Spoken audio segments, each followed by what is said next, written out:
having me be part of this afternoon. This is a piece that was composed by Richard Strauss 57 years after Dichterlied. It was composed by Schumann. And it's a piece that's very different, but at the time it was quite common to have recitations set along with musical interludes. And it was set by Strauss, who wrote it for a friend of his who was helping him get a gig as the new conductor of the Bavarian State Opera. And when you have a friend that's going to get you that gig, you want to write something really nice for them. And so Strauss wrote this particular piece for that actor. The interesting thing about today's program is when Jenna and Hugh said it should be something Wagner adjacent. This rather works because Strauss made a point to tell everyone he knew throughout his lifetime how much he couldn't stand Wagner. He called him the Mephistopheles of music. And yet, in our vernacular, I almost picture him along with so many other composers saying, "Oh, Wagner, I just hate that guy." Not so much because they didn't like his music, although some didn't, but because they couldn't help but envy and be amazed and influenced by what Wagner had done. And you will hear, if you're used to hearing motifs throughout Wagner, you'll hear many of them which accompany the various characters in Enoch Arden. Thank you, Aaron. And two things that are not related from me. One is not a follow-up to what Aaron just shared. This is my thing. I have in my family tree Alfred Lord Tennyson. So I enjoy telling people that once in a while. And here I am telling you about that. So that's thing number one. Thing number two, very much related to what Aaron's talking about. So Wagner, you know, everybody has sort of immediate and off-the-cuff thoughts, whatever you want. Anti-Semite, long and boring, the most exciting things ever written, you know, loud, bombastic, incredible. The list is fairly long, but in a sense predictable. One of the things that also comes up around Wagner is leitmotif, this idea of an associated musical object with not necessarily an object, but possibly an object, or a person, or a mood, or set of moods, affect, emotion around a person or situation. So like a whole range of possible things that leitmotif is attached to. One of the things I think about the ring cycle as in Wagner's, as you know, as a sort of as a tool for examining Wagner's development, is how fundamentally he moves away from leitmotif. You know, leitmotif gets caught up in the swirl of musical commentary around leitmotif, right? It's in very pure form in Rheingold, which all being well, you'll come to listen to later this very evening. By the time we get to Demron, almost everything is commentary on the leitmotif. The leitmotif is no longer primary, it's really there, and I would say far more compositionally and aesthetically and dramatically important is this huge psychological swirl of orchestral work underneath any given leitmotif. Okay, so that's all about Wagner. So about this piece, Enoch Arden and Strauss, this is a piece that is sort of permanently out of favor. It's never quite in sync with any times. You know, the idea of melodrama, a recitation with that is not sung with musical accompaniment, sort of, you know, commentary alongside of it. You know, that seems not to have been at any point massively popular, even though a lot of people did it. And it is actually very pure form leitmotif. This is you could examine the piece that we're about to give you as nothing but leitmotif. You know, a little piece of music associated with a character, perhaps a landscape, a seascape, perhaps to do with being alive and in love, perhaps to do with death. There's a set of things which you may or may not enjoy finding the kind of semiotics of it, the correspondences between what is said and the musical commentary that comes along. Very unusual work. I was delighted when Aaron proposed for his Wagner adjacent Enoch Arden by Strauss.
long lines of cliff breaking have left a chasm. And in the chasm are foam and yellow sands. Beyond, red roofs about a narrow wharf and cluster. Then a mouldered church, and higher, a long street climbs to one tall towered mill. And high in heaven behind it a grey down with Danish barrows, and the hazelwood, by autumn nutters haunted, flourishes green in a cup-like hollow of the down.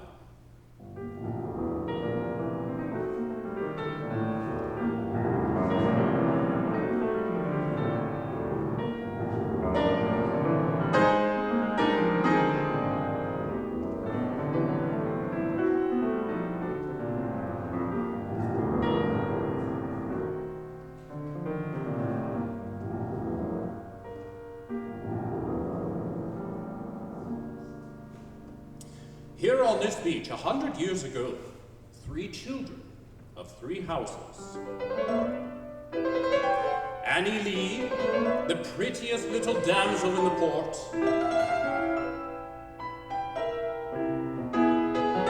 And Philip Ray, the miller's only son. And Enoch Arden, a rough sailor's lad, made orphan by a winter shipwreck.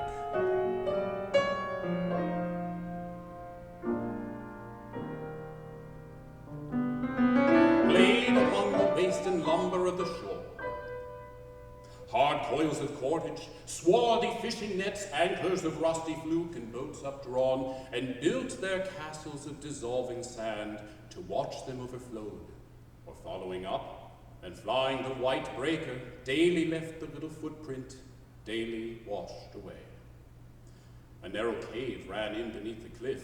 In this the children played at keeping house. Enoch was host one day, Philip the next, while Annie, still mistress. But at times, Enoch would hold possession for a week. "This is my house, and my little wife." "Mine too," said Philip. "Turn and turn about."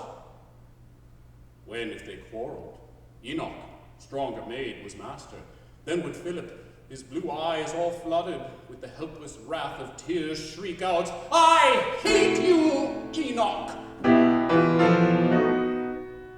And at this, the little wife would weep for company, and pray them not to quarrel for her sake, and say she would be little wife to them both.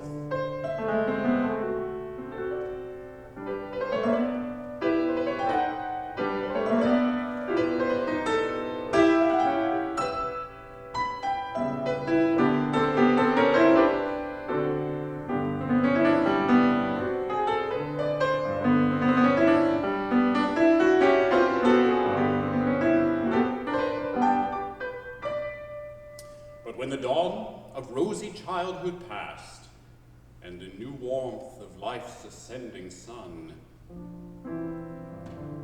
was felt by either fixed his heart on that same girl. And Enoch spoke his love, but Philip loved in silence, and the girl seemed kinder unto Philip than to him. But she loved Enoch, though she knew it not, and would, if asked, deny it. Enoch set a purpose evermore before his eyes, to hoard all savings to the uttermost, to purchase his own boat, and make a home for Annie, and so prospered that at last a luckier or bolder fisherman, a carefuller in peril, did not breathe for leagues along that breaker-beaten coast than Enoch. Likewise, had he served a year on board a merchantman, and made himself full sailor. And he thrice had plucked a life from the dread sweep of the downstreaming seas, all men looked upon him favorably. And ere he touched his 21st May, he purchased his own boat, and made a home for Annie, neat and nest-like, halfway up the narrow street that clambered toward the mill.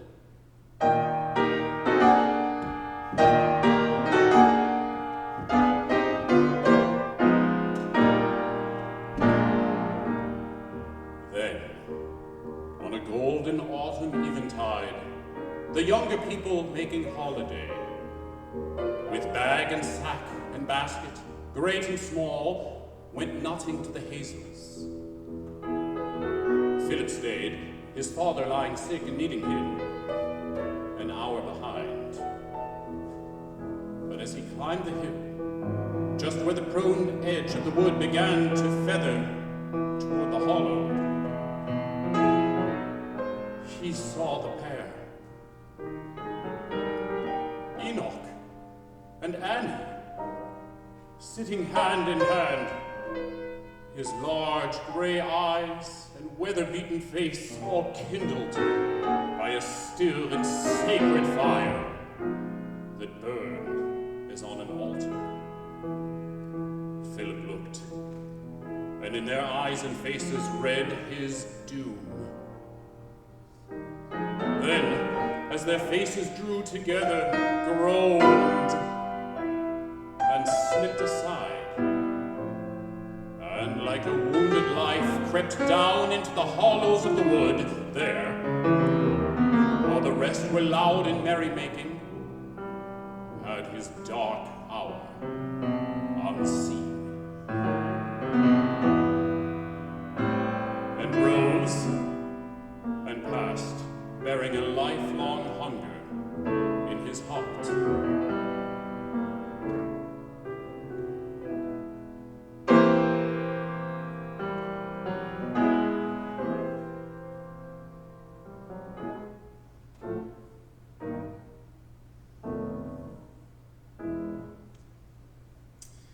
So, these were wed, and merrily rang the bells, merrily rang the years, 7 happy years, 7 happy years of health and competence and mutual love and honorable toil, with children, first a daughter. In him woke with his first babe's first cry the noble wish to save all earnings to the uttermost and give his child a better bringing up than his had been or hers. A wish renewed when 2 years after came a boy to be the rosy idol of her solitudes, while Enoch was abroad on wrathful seas, or often journeying landward, for in truth, Enoch's white horse, and Enoch's ocean spoil in ocean-smelling osier, and his face rough-reddened with 1,000 winter gales, not only to the market cross were known, but in the leafy lanes behind the down, far as the portal-warding lion whelp and peacock yew tree of the lonely hall, whose Friday fare was Enoch's ministry. Then came a change, as all things human change. 10 miles to the northward of the Noir Port opened a larger haven. Thither used Enoch at times to go by land or sea, and once when there, and clambering on a mast in harbor, by mischance he slipped and fell. A limb was broken when they lifted him, and while he lay recovering there, his wife bore him another son, a sickly one. Another hand crept too across his trade, taking her bread and theirs, and on him fell, although a grave and staid, God-fearing man, yet lying thus inactive, doubt and gloom. He seemed as in a nightmare of the night to see his children leading ever more low, miserable lives of hand to mouth, and her he loved, a beggar. Then he prayed, "Save them from this, whatever comes of me." And while he prayed, the master of that ship Enoch had served in, hearing his mischance, came, for he knew the man and valued him, reporting of his vessel, China bound, and wanting yet a boatswain. Would he go? There were yet many weeks before she sailed from this port. Would Enoch have the place? And Enoch all at once assented to it, rejoicing at that answer to his prayer. So now that the shadow of mischance appeared no graver than as when some little cloud cuts off the fiery highway of the sun and aisles a light in the offing, yet the wife, when he was gone, and the children, what to do? Then Enoch lay long pondering on his plans to sell the boat, and yet he loved her well. How many a rough sea had he weathered in her? He knew her, as a horseman knows his horse, and yet to sell her, and with what she brought by goods and stores, set Annie forth in trade with all that seamen needed or their wives, so she might keep the house while he was gone. Should he not trade himself out yonder, go this voyage more than once, yea, twice or thrice, as oft as needed, last returning rich, become the master of a larger craft, with fuller profits lead an easier life, have all his pretty young ones educated, and pass his days in peace among his own. Thus Enoch in his heart determined all. Then moving homeward came on Annie, pale, nursing the sickly babe, her latest born. For which he started with a happy cry, and laid the feeble infant in his arms, whom Enoch took, and handled all his limbs, appraised his weight, and fondled father-like, but had no heart to break his purposes to Annie, till the morrow, when he spoke. Then, first, since Enoch's golden ring had girt her finger, Annie fought against his will. Yet not with brawling opposition she, but manifold entreaties, many a tear, many a sad kiss by day and night renewed, sure that all evil would come of it. Besought him, supplicating, if he cared for her or her dear children, not to go. He not for his own self caring, but her and her children, let her plead in vain. So grieving held his will, and bore it through. For Enoch parted with his old sea friend, bought Annie goods and stores, and set his hand to fit their little streetward sitting room with shelf and corner for the goods and stores. So all day long, till Enoch's last at home, shaking their pretty cabin, hammer and axe, auger and saw, while Annie seemed to hear her own death scaffold rising, shrill and rang till this was ended, and his careful hand, the space was narrow, having ordered all almost as neat and close as nature packs her blossom or her seedling, paused. And he who needs would work for Annie to the last, ascended tired, and heavily slept till morn. And Enoch faced this morning a farewell, brightly and boldly.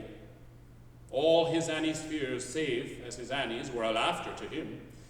Yet Enoch, as a brave, God-fearing man, bowed himself down, and in that mystery where God and man is one with man in God, played for a blessing on his wife and babes, whatever came to him, and then he said, Annie, this voyage, by the grace of God, will bring fair weather yet to all of us.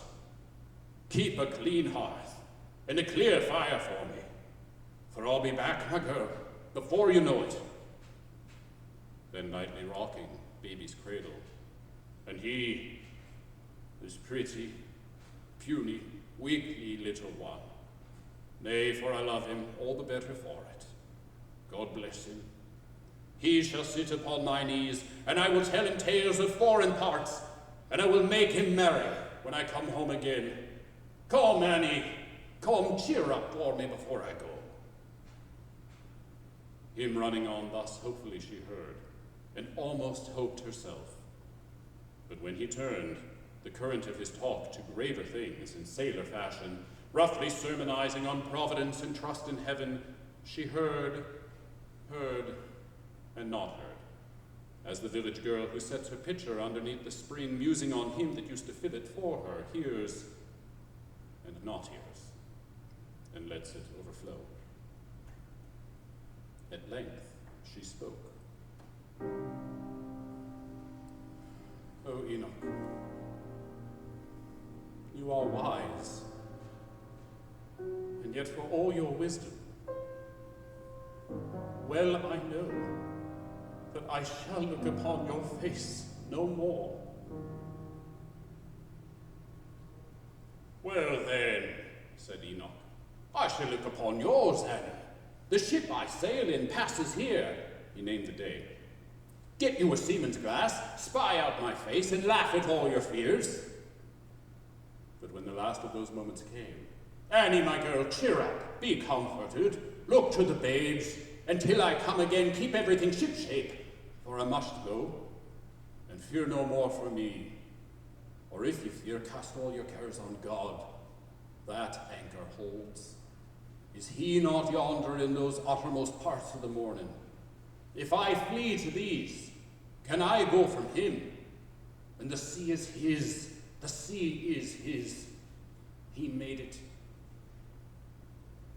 Enoch rose, cast his strong arms about his drooping wife, and kissed his wonder-stricken little ones, but for the third, the sickly one, who slept after a night of feverish wakefulness. When Annie would have raised him, Enoch said, "Wake him not. Let him sleep. How should the child remember this?" And kissed him in his cot. But Annie, from her baby's forehead, clipped a tiny curl and gave it. And this he kept through all his future. But now, hastily caught his bundle, waved his hand, and went his way.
Perhaps she could not fix the glass to suit her eye. Perhaps her eye was dim, hand tremulous. She saw him not, and while he stood on deck waving, the moment passed, and the vessel passed. Even to the last dip of the vanishing sail, she watched it and departed, weeping for him.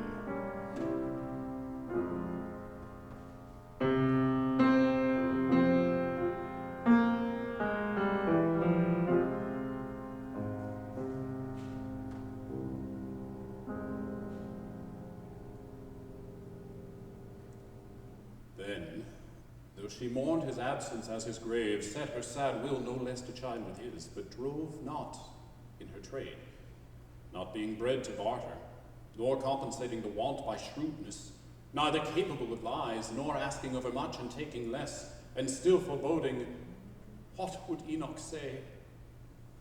For more than once, in days of difficulty and pressure, she had sold her wares for less than what she gave in buying what she sold. She failed, and saddened, knowing it, and thus, expectant of that news that never came, gained for her own a scanty sustenance, and lived a life of silent melancholy.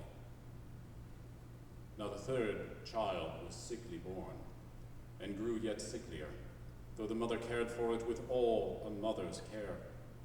Nevertheless, whether her business often called her from it, or through the want of what it needed most, or means to pay the voice who best could tell what most it needed, howsoe'er it was, after a lingering, ere she was aware, like the caged bird escaping suddenly, the innocent little soul flitted away.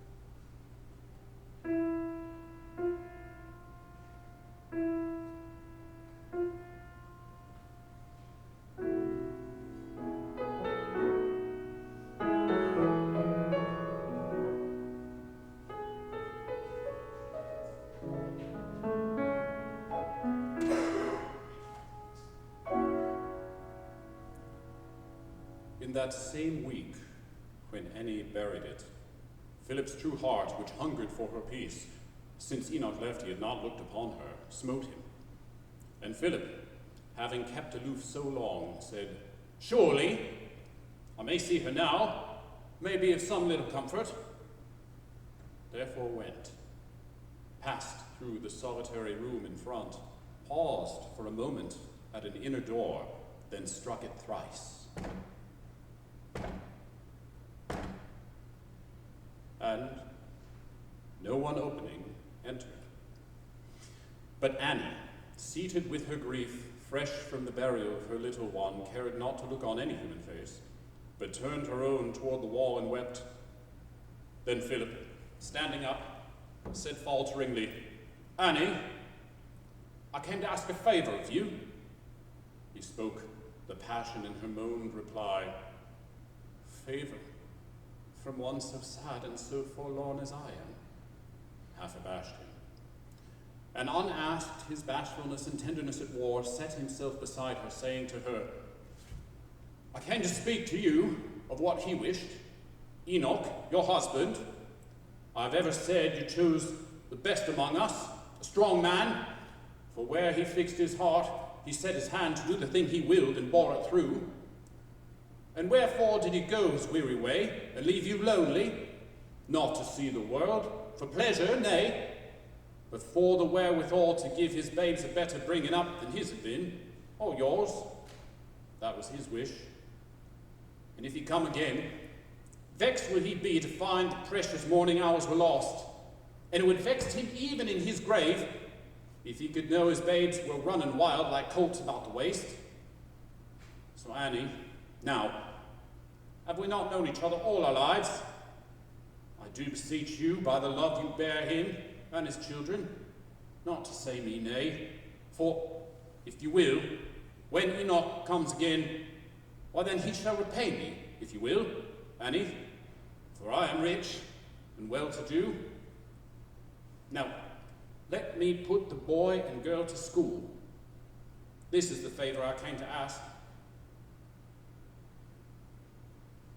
And Annie, with her brows against the wall, answered, "I cannot look you in the face. I seem so foolish and so broken down. When you came in, my sorrow broke me down, and now I think your kindness breaks me down. But Enoch lives. That is borne in on me.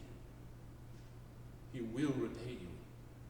Money can be repaid, but not kindness such as yours." And Philip asked, "Then you will let me, Annie?" There she turned. She rose and fixed her swimming eyes upon him and dwelt a moment on his kindly face, and calling down a blessing on his head, caught at his hand and wrung it passionately, and passed into the little garth beyond. So lifted up in spirit, he moved away. Then Philip put the boy and girl to school, and bought them needed books, and every way, like one who does his duty by his own, made himself theirs. And though for Annie's sake, fearing the lazy gossip of the port, he oft denied his heart his dearest wish, and seldom crossed her threshold, yet he sent gifts by the children, garden herbs and fruit, the late and early roses from his wall, or conies from the down, and now and then, with some pretext of fineness in the meal, to save the offense of charitable, flour from his tall mill that whistled on the waste. But Philip did not fathom Annie's mind. Scarce could the woman, when he came upon her out of full heart and boundless gratitude, light upon a broken word to thank him with. But Philip was her children's all in all. From distant corners of the street they ran to greet his hearty welcome heartily. Lords of his house and of his mill were they, worried his passive ear with petty wrongs or pleasures, hung upon him, played with him, and called him Father Philip. Philip gained as Enoch lost, for Enoch seemed to them uncertain as a vision or a dream, faint as a figure seen in early dawn, down at the far end of an avenue, going we not know where.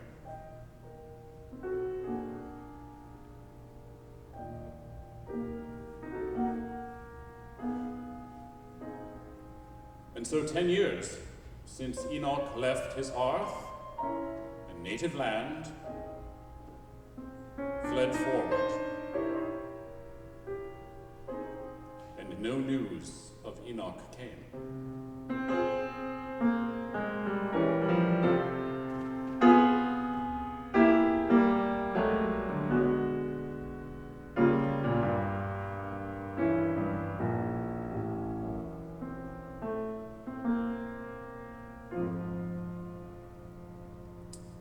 It chanced one evening, Annie's children longed to go with others not into the wood, and Annie would go with them.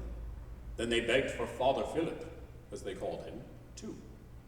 Him, like the working bee in blossom dust, blanched with his mill, they found, and saying to him, "Come with us, Father Philip," he denied.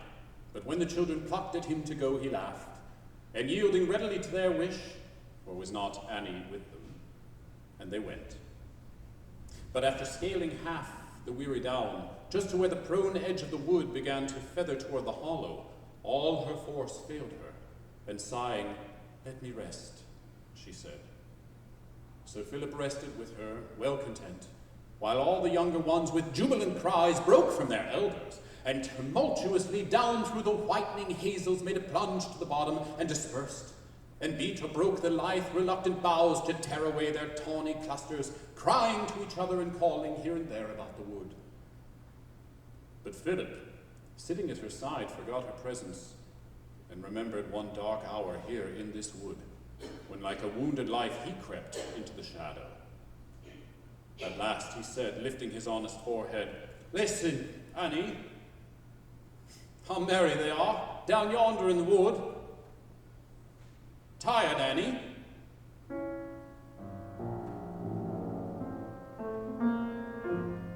For she did not speak a word. Tired?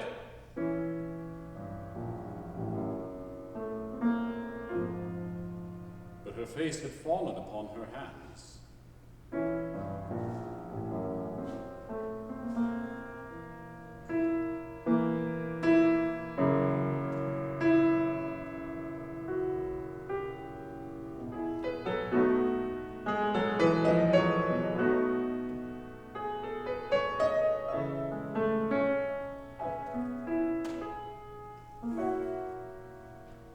Then Philip, coming somewhat closer, spoke, "Annie, there is a thing upon my mind, and it has been upon my mind so long that though I know not when it first came there, I know it will out at last.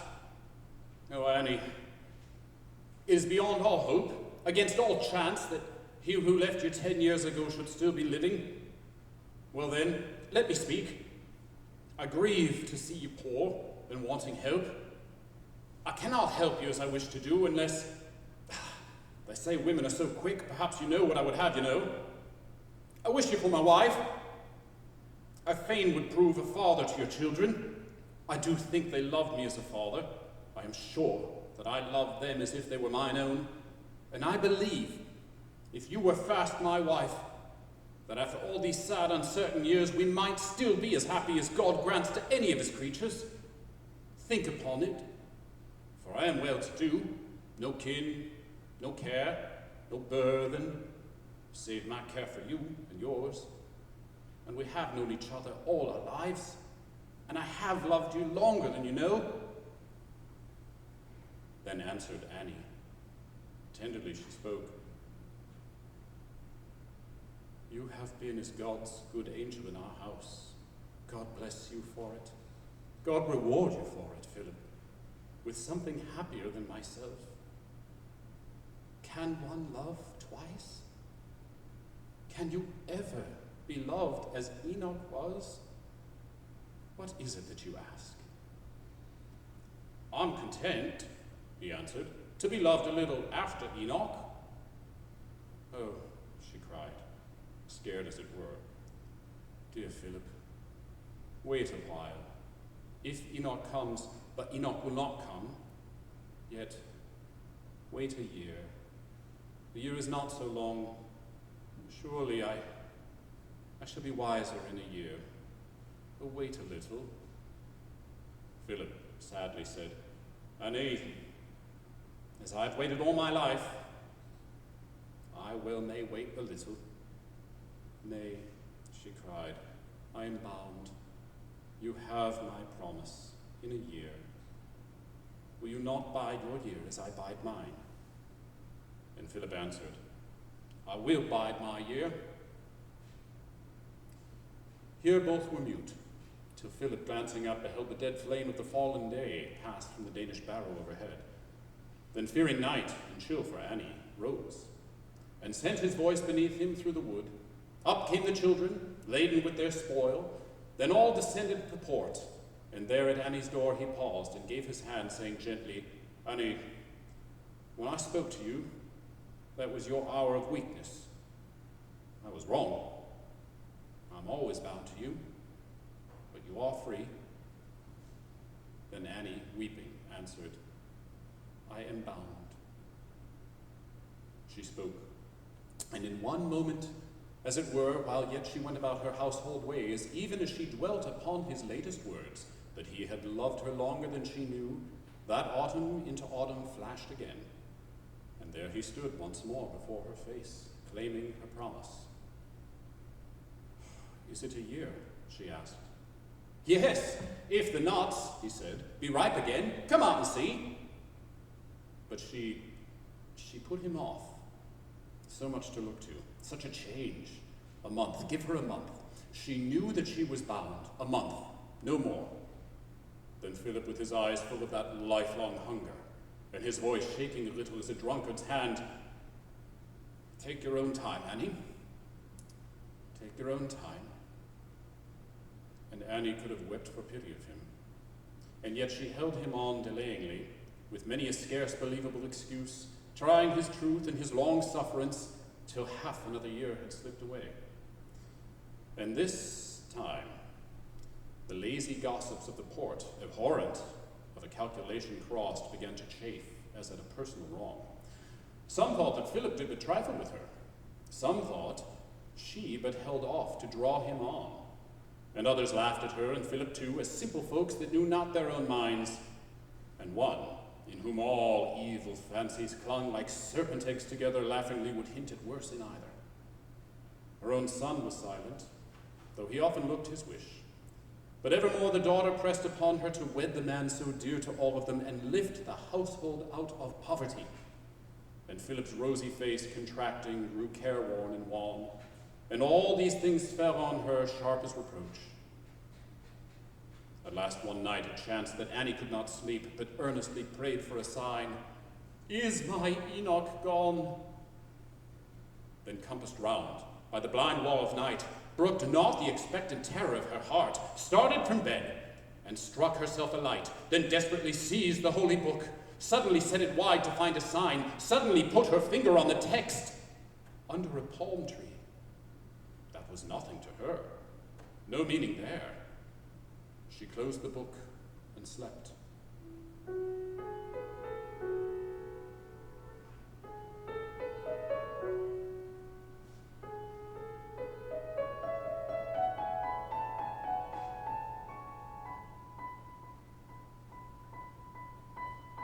When lo, her Enoch, sitting on a height, under a palm tree. Over him the sun. He is gone, she thought. He is happy. He is singing Hosanna in the highest. Yonder shines the sun of righteousness. And these be palms, whereof the happy people strewing cried, Hosanna, Hosanna in the highest. Then she woke, resolved, sent for him, and said wildly to him, there is no reason why we should not be wed. Then for God's sake, he answered, for both our sakes, so you will wed me, let it be at once.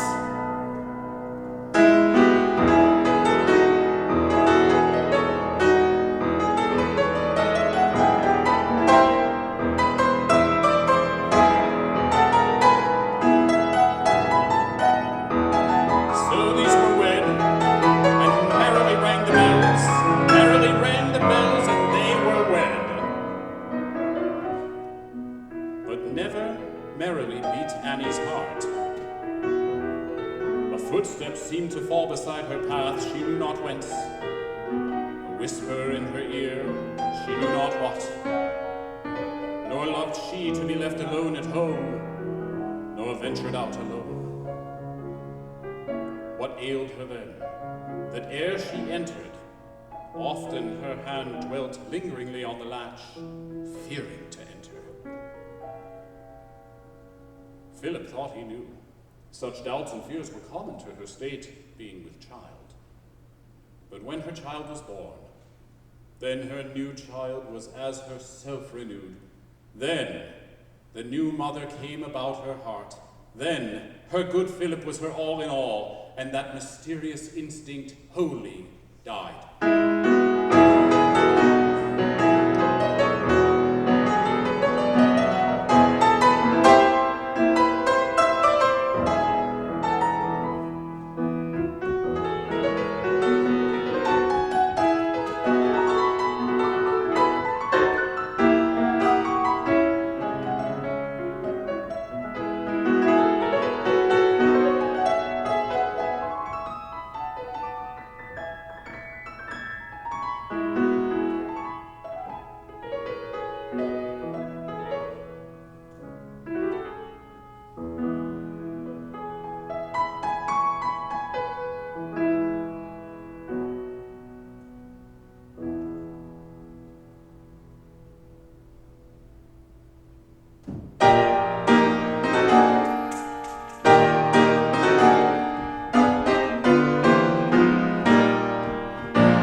Enoch.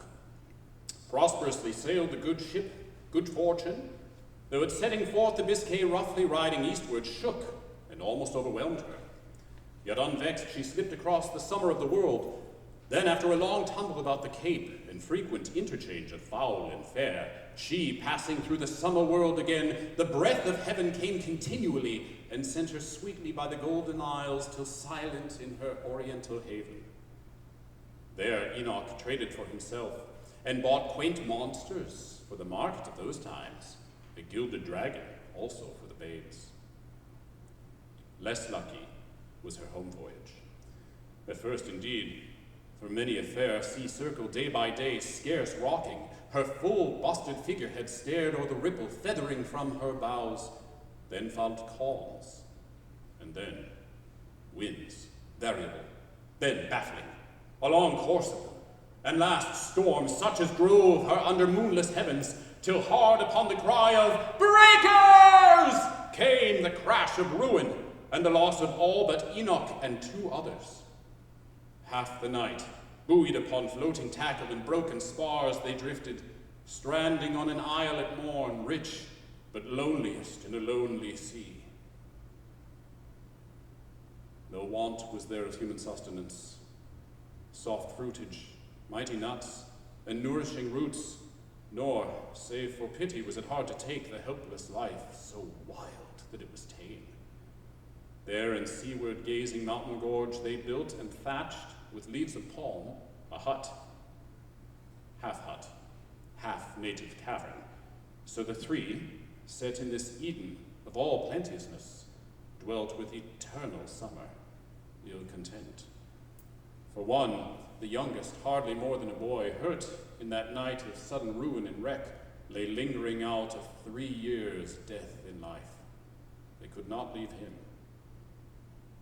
After he was gone, the 2 remaining found a fallen stem, and Enoch's comrade, careless of himself, fire hollowing this in Indian fashion, fell sun-stricken, and that other lived alone. In those 2 deaths, he read God's warning. Wait. The mountain wooded the peak, the lawns and winding gales high up like ways to heaven, the slender cocoa's drooping crown of plumes, the lightning flash of insect and of bird, the luster of the long convolvuluses that coiled around the stately stems and ran even to the limit of the land, the glows and glories of the broad belt of the world, all these he saw. But what he fain had seen, he could not see. The a kindly human face, nor ever hear a kindly voice, but heard the myriad shriek of wheeling ocean fall, the league-long rolling thundering on the reef, the moving whisper of huge trees that branched and blossomed in the zenith, or the sweep of some precipitous rivulet to the wave, as down the shore he ranged, or all day long sat, often in the seaward gazing gorge, a shipwrecked sailor, waiting for a sail. No sail from day to day.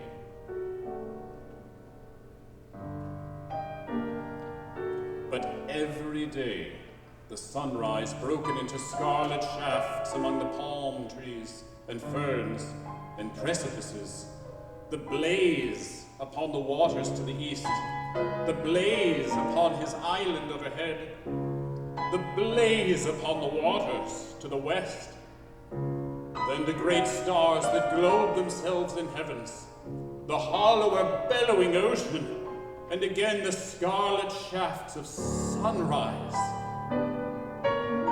but no sail.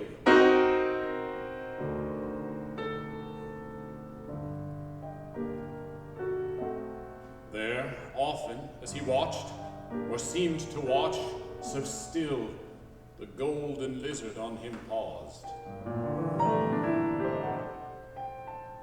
A phantom, made of many phantoms, moved before him, haunting him. Or he himself moved, haunting people, things and places, known far in a darker isle beyond the line. The babes, their babble, Annie, the small house, the climbing street, the mill, the leafy lanes, the peacock yew tree of the lonely hall, the horse he drove, the boat he sold, the chill November dawns and dewing gloomy downs, the gentle shower, the smell of dying leaves, and the low moan of leaden-colored seas. Once, likewise, in the ringing of his ears, though faintly merrily far and far away, he heard the pealing of his parish bells. Then, though he knew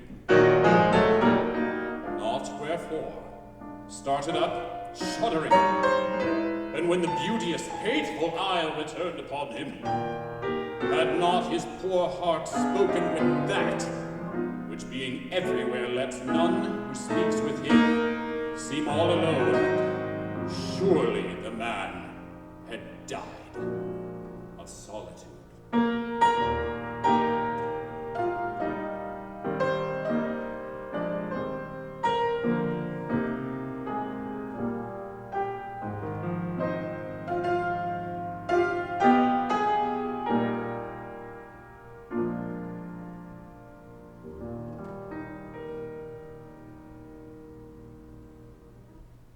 Thus, over Enoch's early silvering head, the sunny and rainy seasons came and went year after year.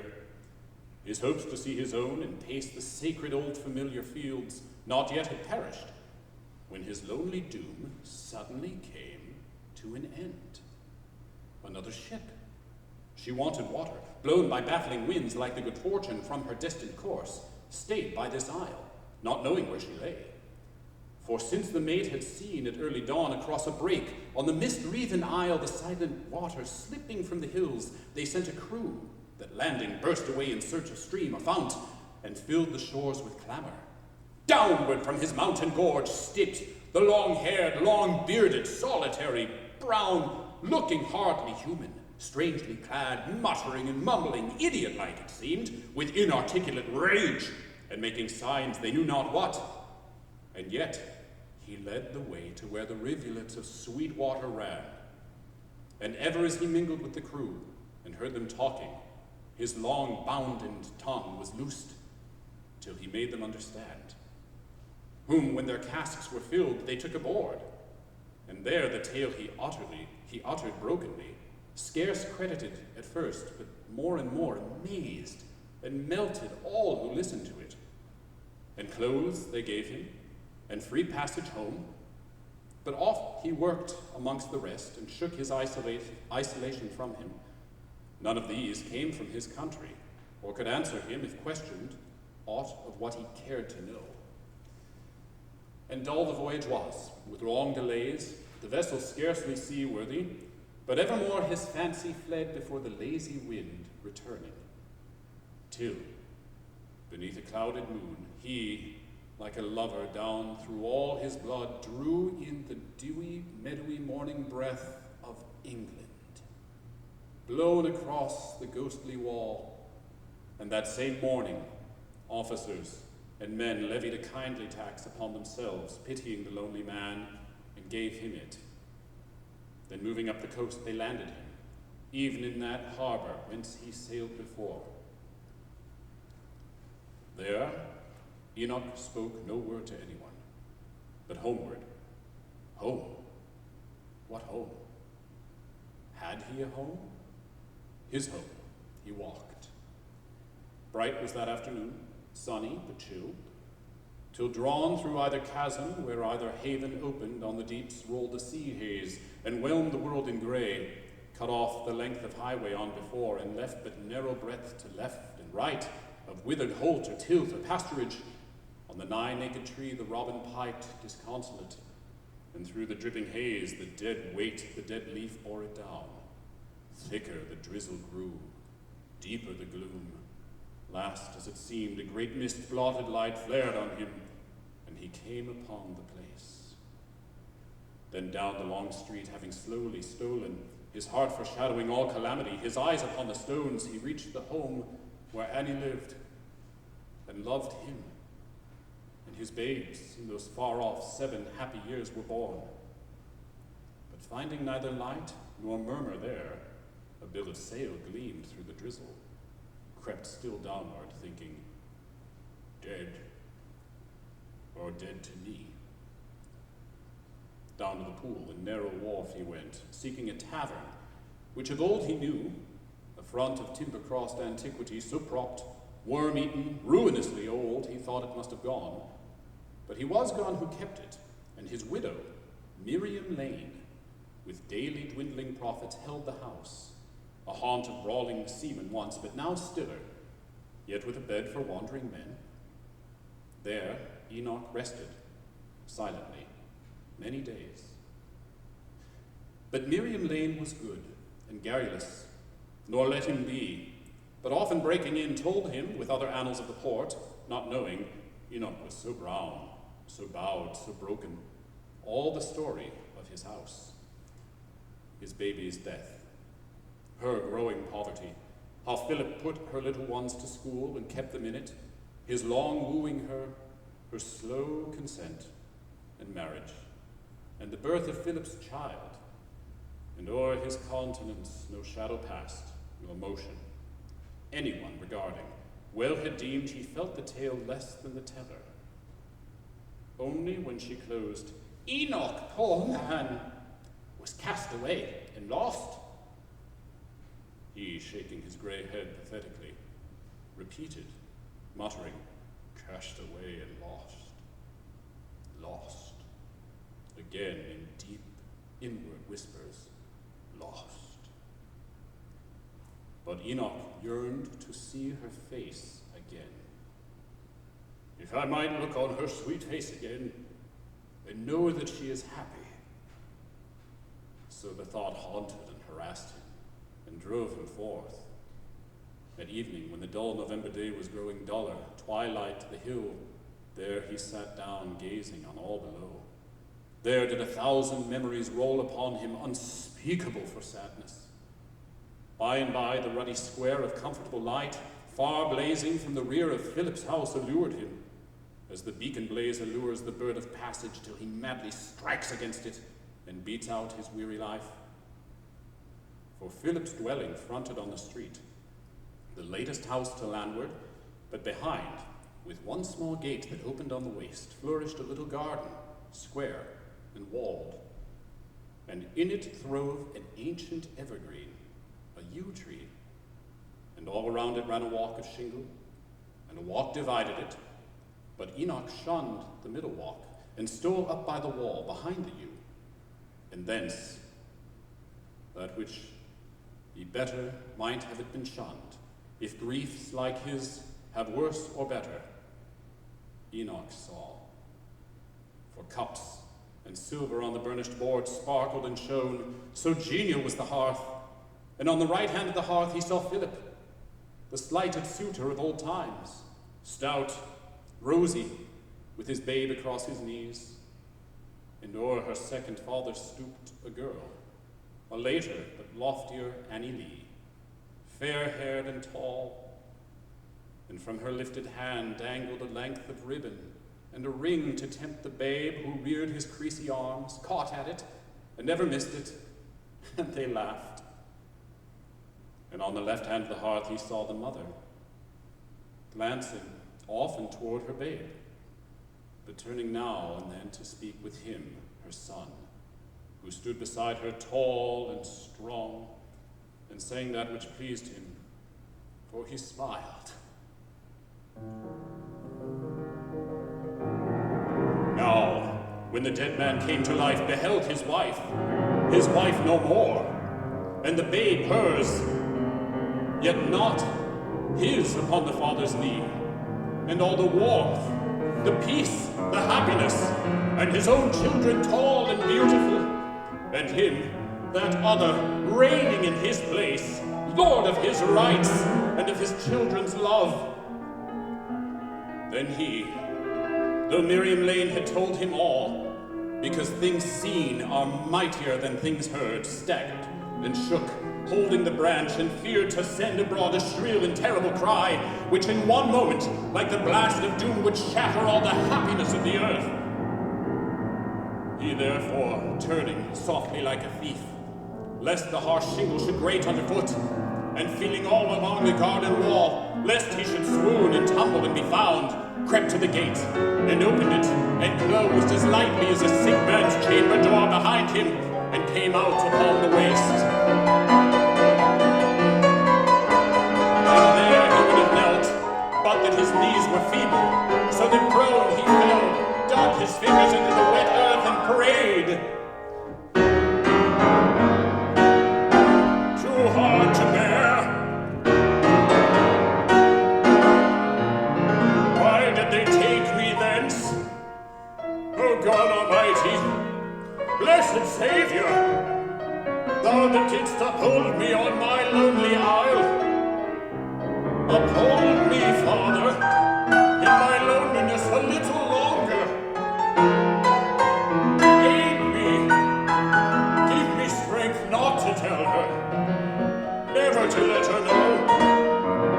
Help me not to break in upon her peace.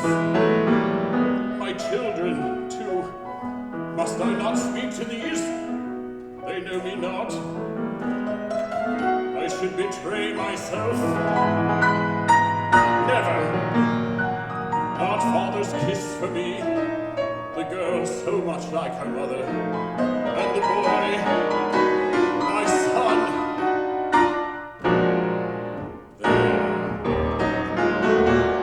There speech and feet, and nature failed a little, and he lay tranced. But when he rose and paced back toward his solitary home again, all down the long and narrow street he went, beating it in his weary brain as though it were the burden of a song. Not to tell her, never to let her know. Not to tell her, never to let her know. Never.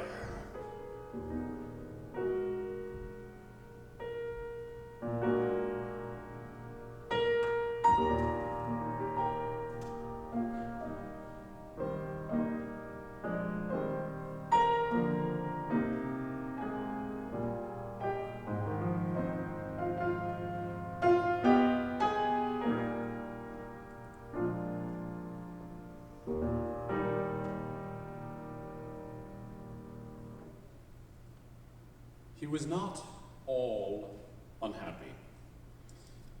His resolve upbore him, and firm faith, and evermore prayer from a living source within the will, and beating up through all the bitter world like fountains of sweet water in the sea, kept him a living soul. This miller's wife, he said to Miriam, that you told me of, has she no fear that her first husband lives? Aye, poor soul, said Miriam. Fear no? Why, if you could tell her you had seen him dead, why, that would be her comfort. And he thought, after the Lord has called me, she shall know. I wait his time. And Enoch set himself, scorning an alms, to work whereby to live. Almost to all things could he turn his hand. Cooper he was, and carpenter, and wrought to make the boatmen fishing nets, or helped at unlading the tall barks that brought the stinted commerce of those days. Thus earned a scanty living for himself. Yet since he did but labor for himself, work without hope, there was not life in it whereby the man could live. And as the year rolled itself round again to meet the day when Enoch had returned, a languor came upon him, gentle sickness, gradually weakening the man, till he could do no more but kept the house, his chair, and last his bed.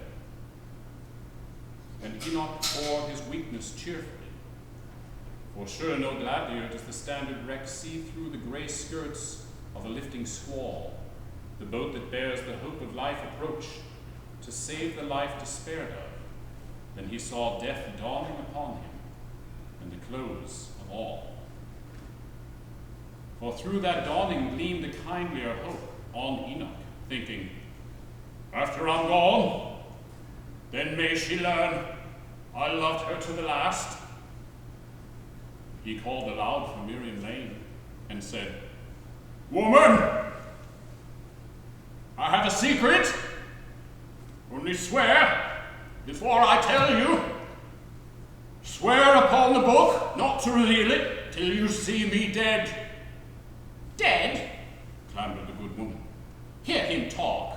I warrant, man, that we shall bring you round.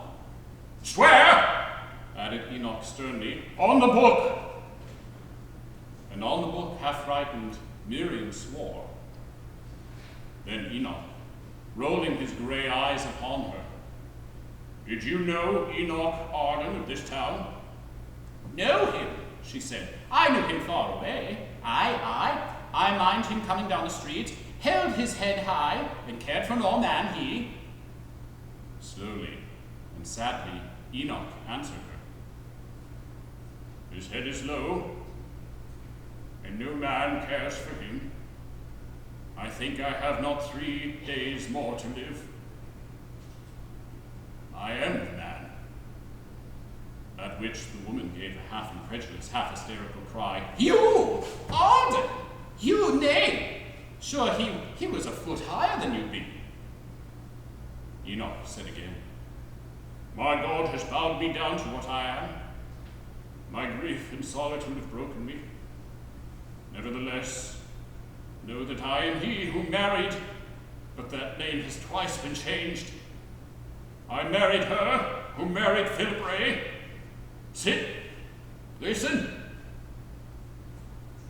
Then he told her of his voyage, his wreck, his lonely life, his coming back, his gazing in on Annie, his resolve, and how he kept it. As the woman heard, fast flowed the current of her easy tears, while in her heart she yearned incessantly to rush abroad all around the little haven, proclaiming Enoch Arden in his woes. But awed and promised bound she forbore, saying only, see your barons before you go. Let me fetch them, Arden. And arose, eager to bring them down, for Enoch hung a moment on her words, but then replied, woman, disturb me not, now at the last, but let me hold my purpose till I die. Sit down again. Mark me and understand, while I have power to speak. I charge you now, when you shall see her, tell her that I died blessing her, praying for her, loving her, save for the bar between us. Loving her as when she laid her head beside mine own.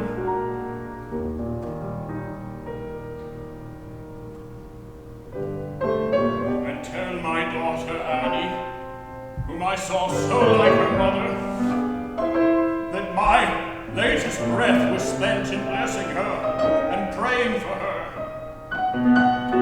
And tell my son that I died blessing him.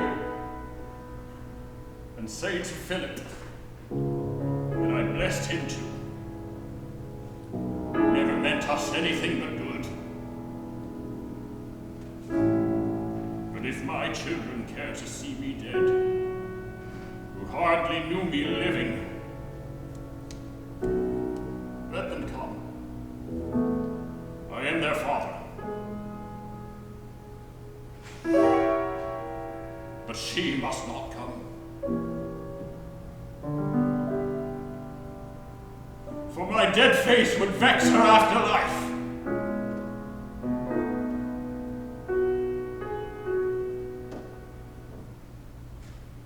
And now, there is but one of all my blood who will embrace me in the world to be. This hair is his. She cut it off and gave it. And I have borne it with me all these years, and thought to bear it with me to my grave. But now, my mind is changed, for I shall see him, my babe in bliss. Wherefore, when I am gone, give her this, for it may comfort her. It will moreover be a token to her that I am he.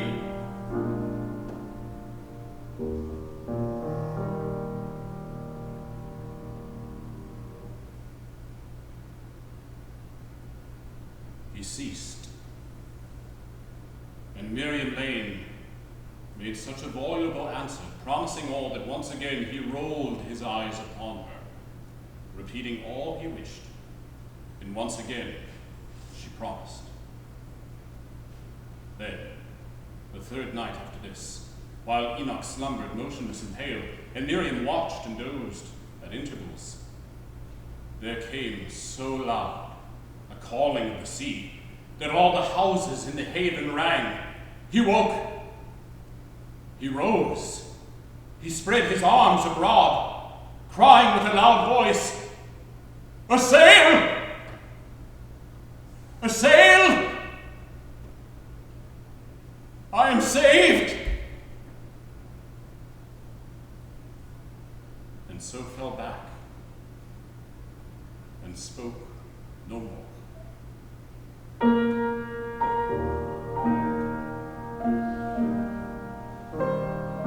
So passed the strong, heroic soul away.